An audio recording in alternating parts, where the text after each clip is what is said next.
Merhabalar herkese. Orange Chat kanalına hepiniz hoş geldiniz. Ben Mustafa. Bugün harika bir konukla beraber size çok güzel bir konuşma yapmayı planlıyoruz. Work and Travel sürecinde eyaletlerle ilgili bilgilerimizi vermeye devam edeceğiz.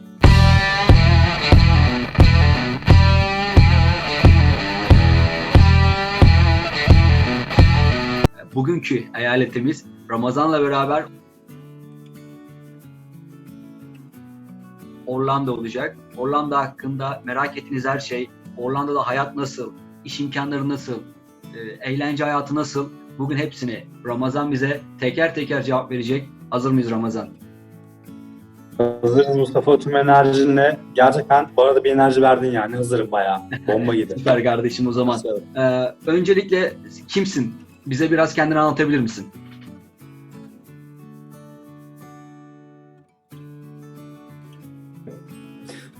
Adım Ramazan, soyadım Bolelli. İTÜ'de Endüstri Mühendisliği 3. sınıf öğrencisiyim. Geçtiğimiz yaz Work and Travel yaptım Orlando şehrinde, Florida eyaletinde.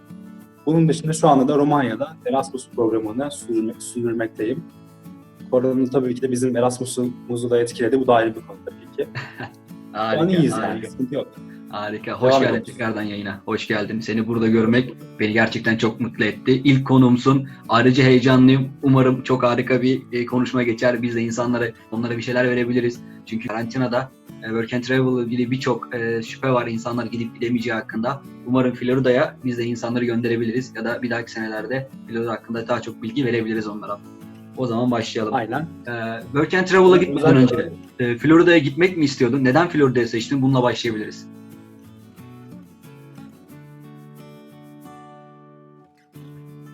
Şöyle o zaman kendime göre söyleyeyim.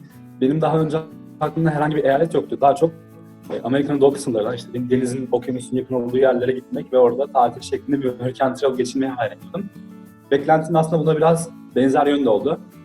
Florida biraz daha işte denizin bulunduğu yerlerde olduğu için, okyanus daha doğrusu, ama sonuçta yine beklentime benzer bir eyalete gittiğimi söyleyebilirim. Bunun dışında beklentilerini arkadaşlara çok yüksek tutmamalarını tavsiye ediyorum. Çünkü Work and Travel zaten çok belli olmayan, kumar gibi bir şey biraz da. Ajansınıza bağlı. Gittiğiniz yerdeki işvereninize, arkadaşlarınıza vesaire, bunları konuşacağız zaten. Çok belli olmayan bir şey ama ben şanslıydım genel anlamda. Beklentim karşısında daha fazlası bile oldu diyebilirim yani. Bu anlamda mutluyum. Senin adına sevindim gerçekten. Herkesin programı dediğin gibi güzel gitmiyor. Şanssızlıklar, ufak tefek aksilikler mutlaka bazı insanlara buluyor. Benim Work and Travel sürecinde de 2 senede de bazı şeyler ben de gördüm. Bir sonraki soruyla devam etmek istiyorum. Ne iş yaptın? Ne kadar para kazandın? Çalışma ortamın nasıldı? Bunlar hakkında bize biraz bilgi verebilir misin?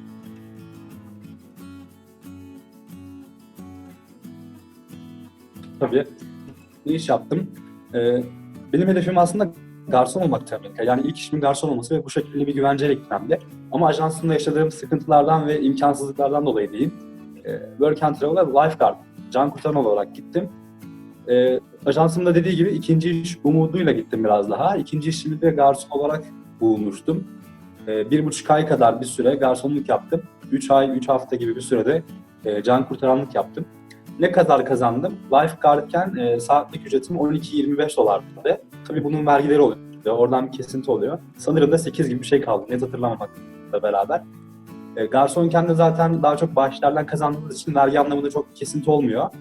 Ancak basırsanız saatlik yine belli bir ücret alıyorsunuz işvereninizden. Onun dışında bahşişler geliyor vesaire. O aldığınız saatlik ücretten bir kesinti oluyor. Bu şekildeydi. Peki Ne kadar overtime alma kazanmak şansın otelde çok oluyor. sorusu. Overtime alma şansın çok olabiliyor Overtime mu? biraz şans işi. Evet. Orlando'da overtime şans işiydi. Mesela benim otelde çalışıyordum ben can kurtaran olarak. Belli bir departmanlardaki insanlar overtime'ı çok fazla alabilirken bizim departmanımızda, lifeguard'da neredeyse hiç yok gibi bir şeydi yani. Diğer arkadaşlarımız işe gelmeyince onların yanına onların shiftlerini alıp overtime yapabiliyorduk. Ama onun dışında bizim menajerimiz daha çok maksimum 40 saati aşmamaya çalışıyordu. 32 saat, 40 saat falandı yani. Ama mesela başka bir arkadaşım vardı yine aynı otelde çalışan, Food and Beverage'da yiyecek içecek Sektöründe. departmanında çalışıyordu ve bayağı overtime oluyordu. 50-60 saat çalıştığını biliyorum haftada. Hani biraz da şans da aslında bu konuda. Peki kesinlikle katılıyorum. Benim Work and Travel'ımda biraz da öyle olmuştu. Kendini sevdirmen ve duruma göre bakman gerekiyor. Tamam. Lifeguard olmak için Florida'da nasıl bir eğitimden geçmemiz gerekiyor? Nasıl bir sertifika almamız gerekiyor?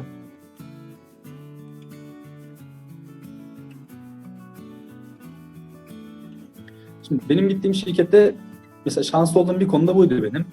Bizim herhangi bir eğitim almamız gerekmiyordu Türkiye'de. Çünkü şirketimiz diyordu ki siz oraya gidince size bütün gerekli eğitimleri vereceğiz diyordu ki öyle oldu. Shift'e başlamadan önce yani çalışmaya başlamadan önce biz her gün yarım saat eğitim yapıyorduk. Kendi aramızda bunun provasını yapıyorduk. Birinin bu olması durumlarında. Her durum böyle her gün prova ediyorduk falan. Her gün de bizim menajerlerimiz bizi test ediyordu havuzu izlerken. Havuzun altına işte sahte bebekler falan koyuyorlardı. Biz de onları görünce 10 saniye içinde atlıyorduk ve işte fark etmemiz gerekiyordu gibi eğitimler vardı. Ama diğer arkadaşlarım için böyle değil bu iş. Türkiye'de belli metreyi yüzmeleri gerekiyor havuzda. Bu büyük bir üst kademe lifeguardlar için sanırım 300 metre, alt kademe için de tam hatırlamıyorum 75 sanırım.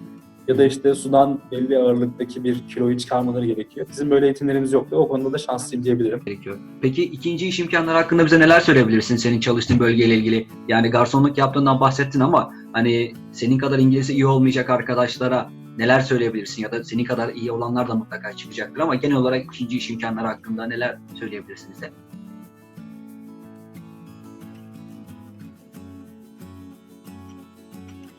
Şimdi öncelikle şunu bilmekte fayda var.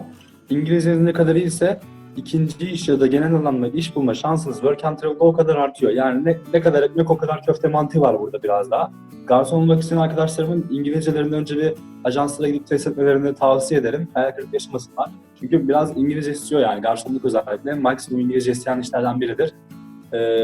İngilizcelerini geliştirsinler zamanları varsa eğer. Tavsiye ederim öncelikle.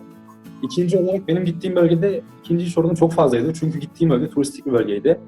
Yazın çok fazla turist alıyordu. Amerika'nın içinden olsun, dışından olsun. O yüzden orada bir sezonda işçi açığı oluyordu. Zaten bu sayede bir sürü work and travel'cı bu şekilde gidiyordu oraya. İkinci iş bulma anlamında sıkıntı yaşayacaklarını sanmıyorum açıkçası. Çünkü ben daha önce Burger King'e girdim. Beğenmedim, çıktım. McDonald's'a gittim, çıktım. Yani bu tarz işlerde çok fazla açık oluyor ve bulabiliyorlar. Çok fazla shift değişimleri oluyor vesaire. İnsanlar gelip çıkıyor ya da. Bulabiliyorlar yani. İkinci iş anlamında Orlando güzel bir yerde diyebilirim o konuda. Ben ve birçok arkadaşım ikinci işimizi bulduk orada. Anlıyorum. Gerçekten şanslıymışsınız o zaman. Benim yaptığım zaman da çok fazla öyle bir imkanım yoktu.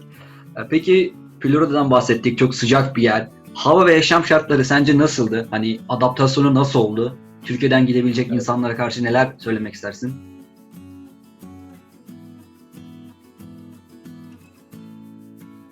Şöyle diyeyim, biz uçakta iner inmez zaten boğucu bir nem oldu. Yani hiç alışamadık falan yani. Böyle nefes alamadık dışarıda falan gibi bir şey oldu. Aşırı nem vardı çünkü.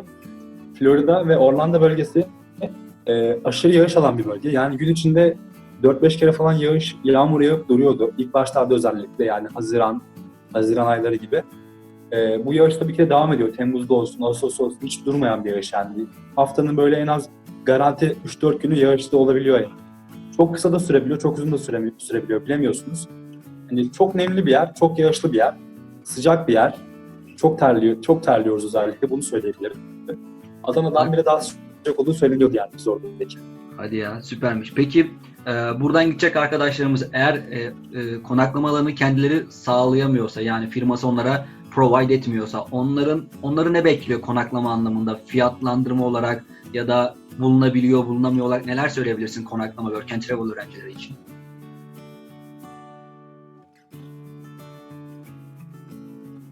Evet. Şimdi Florida Orlando bölgesi dediğim gibi turistik bir bölge olduğu için konaklama anlamında fazla bir fiyat ödemelerini beklemeleri normal yani. Hani bunu beklesinler bence. Çünkü biz work and travel'cılar olarak ajansımızın bize sağlamadığı konaklamadan faydalandık. Buna rağmen haftalık $150 kadar bir kira ödediğimizi biliyoruz ve 4-5 kişi kalıyorduk bir evde. Yani çok fazla kira ödediğimizi söyleyebiliriz work and travel'cılara göre çünkü bunun ortalaması bu değil yani. Maksimum falan. Evet, Los Angeles gibi bölgelerde mesela çok uç fiyatları da duydum. Ama genelde ortalama sen de biliyorsundur. $100, $75 gibi haftalık insanların kira ödediğini biliyoruz. Peki, Konaklamayı kendileri sağlayacakları için de sonuçta kendileri bulacaklar, kendileri anlaşacaklar. Ayrıca bir firma da yok. Yani pazarlık payı da olmayabilir. Bu çok daha uçlara da çıkabilir yani. peki yemeklerini Hani evde mi öyle bir pişiriyordun şey var. yoksa genelde hazır mı alıyordun? Nasıl yapıyordunuz bu işleri?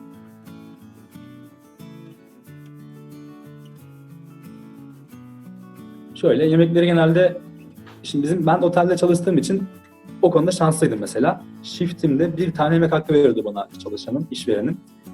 O yemek hakkında da otelde yemeğimi yiyordum, öğlen yemeğimi. Tabii işe erken gelip orada da yemek yiyorduk. İşten çıktığımızda da yemek yiyorduk. Tabii suistimal ediyorduk biraz bunu ama onlar da çok bir şey demiyorlar zaten.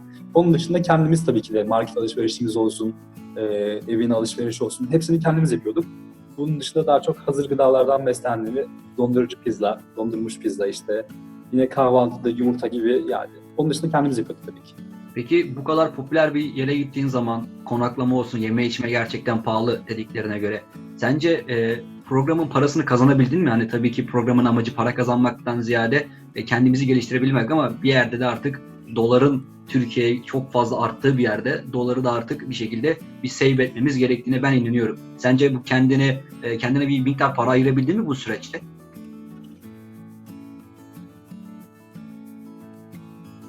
Evet, şimdi güzel bir noktaya değindin bence. Ama şurada ben şunu düşünüyorum. Şimdi insanlar para kazanma amaçlı Work Travel'a gidebiliyorlar ya da çok para kazanabileceğini görüp çok para kazanıp da hiç travel yapmadan bile dönen insanlar olduğunu, arkadaşlarım olduğunu biliyorum. İnsanları anlayabiliyorum. Sonuçta işte kurun çok artması, ekonomik durumları vesaire, bunlar tamamen onların tercihlerine bağlı olan şeylerdir. Ben genelde insanların travel yapmasından yanayım tabii ki de, kazandıkları parayı travel'a harcamaları ve işte kalıyorsa elektronik gibi eşyaları almalarına. Tabii bunların kişilerin tercihleridir. Şimdi konuya dönecek olursak, bir kere ikinci işinizin olması para biriktirmenizi biraz garantiliyor benim gittiğim bölgede, onu söyleyeyim. Yani tek işle yine para biriktirip travel yapıp döneceğinizi düşünüyorum. Çok fazla bir şeycik kalmayacak cebinize. Kendimden örnek vereyim. Sayısal verilerle konuşalım o zaman. Ben Amerika'ya giderken yani toplamda $4.000 geçmeyecek ve ona yakın bir para kadar harcadım. Cebimden çıktı diyebilirim. Dönerken de cebimde benim $3.000 vardı Türkiye'ye dönerken. Biraz da zaten ikinci işime güvenerek gitmiştim Work and Travel'a. Bu parayı kazanacağımı biliyordum az çok. Tahmin ediyordum.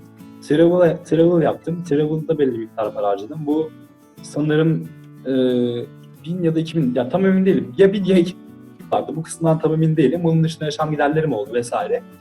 Yani bu tamamen ikinci işinize ve ilk işinize ne kadar overtime aldığınıza, ne kadar maaş aldığınıza bağlı. Gittiğiniz bölgede ödediğiniz kiraya bağlı ve sayısal verilerle değişecek şeylerdir. Kesinlikle. Bilmiyorum, sorunun cevabını verebildim mi? Tabii ki insandan insana değişebilecek bir soruydu zaten. Ben senin sadece kişisel görüşünü merak ettim. Peki Florida'nın gece hayatını anlatmak istersen bize neler söyleyebilirsin? Aktiviteler ya da gece hayatı ile ilgili.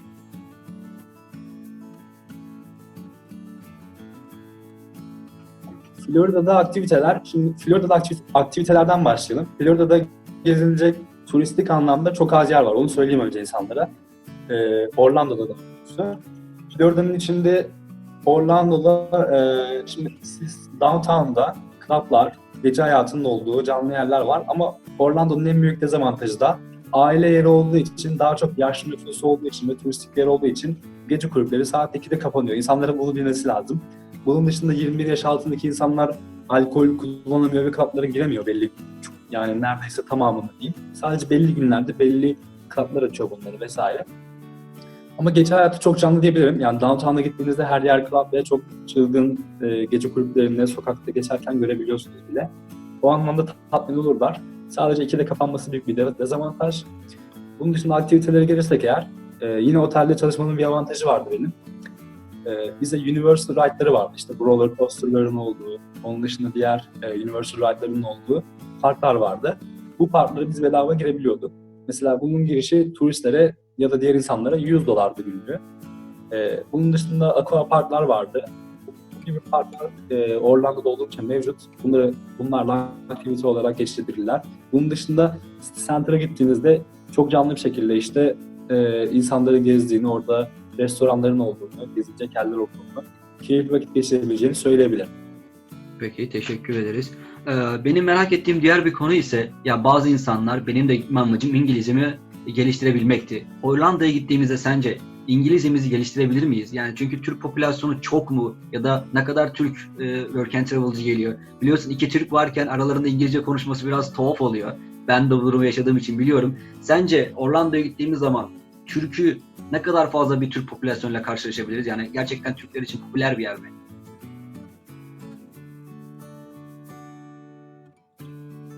Orlando'da benim gözlemlediğim kadarıyla ki hani bayağı gezmişimdir Orlando'yu.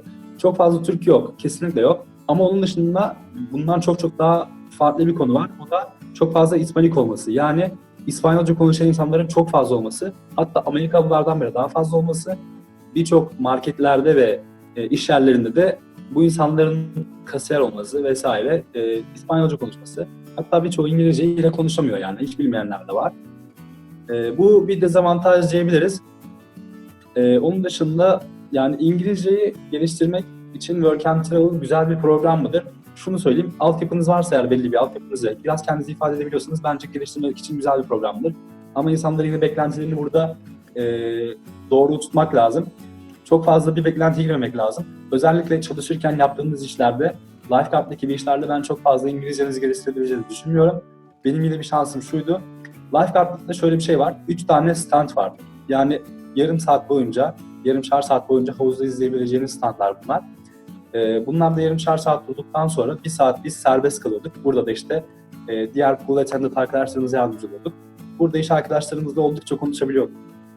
Ama mesela diğer lifeguardlık işlerine baktığımız zaman bunlar daha çok sitelerin, villaların ya da diğer müstakil evlerin, apartmanların olduğu yerlerdeki havuzlar oluyor. Burada insanlar tek başlarına havuzu seyrediyorlar gün boyu. Bırakın İngilizce konuşmayı, yani konuşmuyorlar da insanlarla. Bir dezavantaj. Benim gittiğim yerdeki can kurtaranların öyle bir avantajı vardı. Yani İngilizceniz çok iyiyse de Work and Travel yine size çok bir şey katmayacaktır bence. Ki İngilizceniz çok iyiyse evet bir yerden sonra yani o orada kalıyor. Çok fazla gelişmiyor diyebilirim. Bu daha çok arkadaşlarınızla, Amerikalı arkadaşlarınızla geçirdiğiniz vakit ve yaptığınız aktivitelerle orantılıdır. Ki ben daha çok mesela işimden döndükten sonra arkadaşlarımla geçirdiğim vakitlerde daha çok İngilizcemi geliştirdim diyebilirim. Hiç İngilizce bilmeyen arkadaşların yaşayacağı belli zorlukları göz önüne alması gerekiyor. Yani çok az İngilizce bilip neredeyse hiç geliştirmeyip de dönen arkadaşlarım olduğunu biliyorum. Onları da anlayabiliyorum ama her zaman şunu düşünmek lazım yani. Hiç utanmamak lazım bence. Utanıyorsak da bunu normal karşılamak lazım. Çünkü herkes o seviyeden geçiyor. Yani o yüzden bunu normal karşılayıp o utanma duygusunu ya da işte çekinmeleri bir kenara bırakıp açmak lazım diye düşünüyorum. Tabii ki hiçbirimizin ana dili İngilizce değil sonuçta. Biz hepimizin oraya gitme amacı dili öğrenmek, para kazanabilmek, harika bir yaz geçirebilmek. Yani Work and Travel bunları bize sağlayacak bir tane, yani dünyadaki birkaç programdan bir tanesi de ben inanıyorum. Ben 2 kere yaptım. Kendimi çok geliştirdiğime inanıyorum. Ve senin de öyle. Yani gitmeden önce de tanıyordum. Geldikten sonra da şu anki seviyeni de biliyorum. Hani hiçbir şey yapamasanız bile hayatınızdaki unutamayacağınız bir yaz deneyimini geçirmiş oluyorsunuz. Çalışmış oluyorsunuz.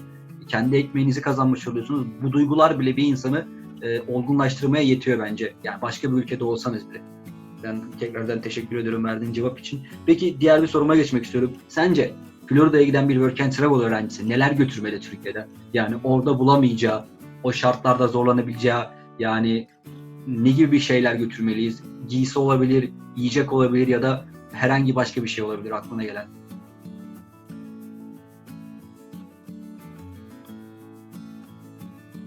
Ya bizim en önemli eksiğimiz oradaki yağmurluktu. Çünkü dediğim gibi çok fazla yağmur yağıyor ve hani montların işte kurumasını beklemek falan sıkıntı oluyor. Yağmurluk mutlaka Türkiye'den götürsünler derim. Onun dışında Amerika'da zaten hani klima gibi şeylere ihtiyacınız olacağını sanmıyorum. Çünkü zaten AC'ler hani her evlerde bulunmuyor. Evler buna göre dizayn ediliyor. Amerika'da böyle güzel bir sistem var. Yani onun dolap kilidi götürmelerini tavsiye ediyorum. Sonuçta eşyalarını koymak için işlerine gittiklerinde olsun. Yani dolaplarını kilitlemeleri için, güvenlikleri için önemli. Yani yağmurluk çok temel bir ihtiyaç. Bence onu götürsünler. Zaten onun dışındaki ihtiyaçlarını insanlar az çok tahmin edebilirler. Bol toplaması gereken. Oradan da evet, yağmurluk diyelim.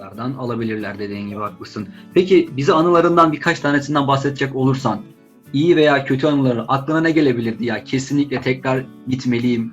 O anıya dönmek için değer vermez miyim? Florida ile ilgili, Orlando ile ilgili nasıl bir anın var? Bize paylaşmak ister misin bizimle? Evet. Ya şöyle, ben anı hatırlama konusunda çok kötü bir insanım diyebilirim. Orada çok fazla anım oldu. Mesela anıda yaşarken genelde şey diyordum. Ya gerçekten hani bunu da yaşadım falan diyordum. Ama o an mesela bunu yaşarken şey diyordum. Bunu kesin ben unutacağım falan diyordum bir yere yazmasam ve yazmıyordum.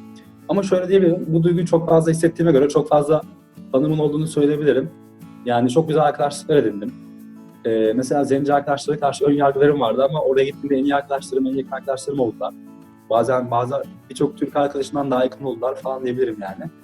Yani ön yargılı olmak lazım o konuda. Onu da buradan bir kamu spotu gibi verelim. Tabii ki. Onun dışında bana en çok Work and Travel neyi sağladı? Biraz daha ön yargım azaldı diyebilirim. Yani ön yargımı biraz daha kırdım diyebilirim. Çok güzel anılarım oldu. Yani çok tesadüfi anılarım oldu. Mesela travel yaparken işte New York'ta karşılaştığım bir arkadaşımla daha sonra işte Los Angeles'ta karşılaşmam, birkaç defa bunu yaşamam. Mesela bunlar bayağı ilginç ve dünyanın küçük olduğuna dair bana bir kanıt gibi bir şey oldu yani biraz. Aynen. Bunun dışında bir akşam zenci bir arkadaşımla takılıyoruz falan. Sonra bir telefon geldi kendisine ve dedi, bu telefonda konuştuğum arkadaşım birkaç kelime Türkçe konuşacak seninle falan dedi. Bana selam merhaba falan dedi. Sonra başladı İstiklal Marşı'nı okumaya falan. Şaşırdım yani bayağı. Sonra meğer şeymiş, bu Fransa'da, Senegal'de, Afrika'nın Senegal ilinde Türk okuluna gitmiş, orada bunu ezberletiyorlarmış falan. Görmüş. Yani anı olarak aklıma direkt gelen bir anı yok. Ama şunu söyleyebilirim, çok büyük challenge'larla karşılaştım. Hatta can kurtaranken Türkiye'den bir riskim falan oldu yani. Çok eğitimlerde, testlerde falan kalıyordum mesela. Çok ilginç şeyler oldu o konuda. İşte Tabii ki. İyiymiş. bu da böyleydi. Ramazan, ben sana çok teşekkür ediyorum. Gerçekten verdiğin bilgiler için, yayınımıza katıldığın için ve benim ilk hem de misafirin olduğun için. Ya gerçekten ben de çok heyecanlıyım seninle konuştuğuma. Gönül isterdi ki beraber olalım, yan yana çekelim o videoyu. Ama sonuçta bizim amacımız insanlara bir şeyler katabilmekse mesafelerde fark etmez. Sen Romanya'dan, ben İstanbul'dan. Gerçekten teşekkür ediyorum verdiğin bilgiler için, bir kez daha söylüyorum. Umarım en kısa zamanda görüşürüz. Kapatmadan önce söylemek istediğim şeyler varsa bunları buradan alabiliriz. Senin zamanını daha çok almak istemiyorum. Tabii. Öncelikle ben çok teşekkür ederim beni burada misafir ettiğin için ve hani bana burada bir şans verip burada anlatma fırsatı verdiğin için. Çünkü ben de arkadaşlara yardımcı olmak isterim buradaki gitmek isteyen arkadaşlara, soruları olan insanlara. Çünkü insanların aklına sorular geliyor. Korkuyorlar insanlar bazen. Çekiliyorlar. Yeni bir yer, yeni bir ülke, yeni bir dil, yeni arkadaşlar, yeni insanlar. Sonuçta bu normal. Ama yani sonuçta bu işleri az çok düşünüyorsak bizde bir şeyler vardır yani. Kendimizi geliştirmek istiyoruzdur belli konularda. O yüzden challenge'lara açık olmalarını diliyorum. Onun dışında senin yeni YouTube kanalına hayırlı olsun diyorum. Umarım verdiğin emeğin karşılığını alırsın. Güzel işler yapıyorsun, boş işler yapıyorsun YouTube'da. Çünkü YouTube'da güzel işler yapan insanların videoları genelde çok tutmuyor. Umarım seninki bizi şaşırtır ve tutar yani. Bunu istiyorum artık. O konuda İnşallah, sana bol şans diliyorum. İnşallah. Çok teşekkür ederim. Arkadaşlar bizi dinlediğiniz için çok teşekkür ederiz. Umarım güzel bir Work and Travel programı geçirirsiniz. Hayırlısı olur hakkınızda. Work and Travel ya da diğer Erasmus gibi programlarla alakalı olarak soruları olan arkadaşlar için yorum kısmına lütfen Niko'ya sorularınızı sorun. Eminim hepsine tek tek cevap verecektir, zamanını ayırıp. Herkese bol şans diliyorum. Görüşmek üzere. Evet, Ramazan dediği gibi Instagram adresinden bize ulaşabilirsiniz. Daha fazla sorunuz varsa videonun altına yorum olarak da bırakabilirsiniz. Zamanımız olduğu en kısa sürede bütün sorularınıza cevap vermeyi isteriz. Benim de Instagram adresim, Ramazan'ın da Instagram adresini yorum kısmında, açıklama kısmında da bulabilirsiniz.